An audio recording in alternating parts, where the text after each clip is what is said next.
আসসালামু আলাইকুম রহমতুল্লাহি বারকাতু। জুমা মোবারক। আশা করি সবাই ভালো আছেন। আলহামদুলিল্লাহ আমিও ভালো আছি। আপনার আমানত ভোটটি অবশ্যই আপনি যোগ্য এবং আপনার পছন্দের প্রার্থীকে প্রয়োগ করবেন। আপনার যদি ভোট আপনি না দেন, অবশ্যই আপনি গুনাহগার।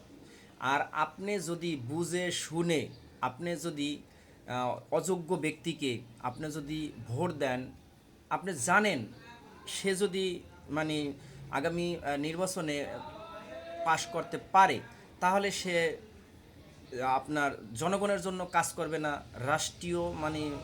রাষ্ট্রীয় কাজে সে গাফলাতি করবে, তাহলে আপনি ভোট দিলে এটাও আপনি গুনাহগার হবেন। আপনি কাকে ভোট দিবেন? ভোট সম্পূর্ণ আপনার ব্যক্তিগত মতামত।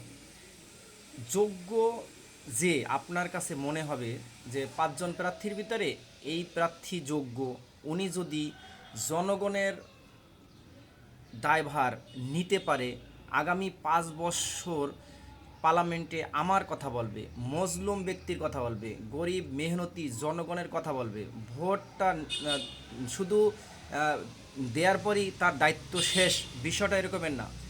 ভোট দেওয়ার পর থেকে শুরু করে ৫ বছর না, সে আজীবন যাতে আপনার কথা মনে রাখে এবং আপনাকে যাতে শ্রদ্ধা করে এবং আপনাকে যাতে সম্মান করে, ছোটদের যাতে স্নেহ করে, এরকম ব্যক্তিকে আপনি ভোট দেন।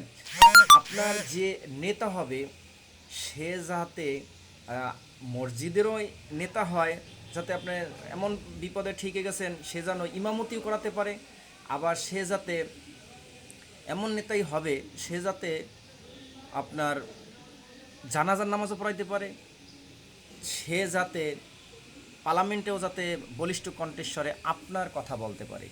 এরকম ব্যক্তিকে আপনি সিলেকশন করুন। আপনি সিলেকশন যদি আপনার ভুল হয়, আপনার যদি ভোটটা আপনি আমানত, আপনার এটা আমার যেভাবে আমানতটা আপনার যেভাবে আমানত আমরা সঠিক জায়গায় প্রয়োগ করব, একটি ব্যক্তি এই ভোটটা পেয়ে সে ৫ বৎসর জনগণের যদি জনগণের যদি শাসন ওরকমের না হয়ে যদি শোষণ করে, তাহলে আপনার আমার ভোট যাবে বিফলে। আমরা জনগণের চাই যাতে জনগণের সেবক হয়, দাম্ভিকতা যাতে না দেখায়।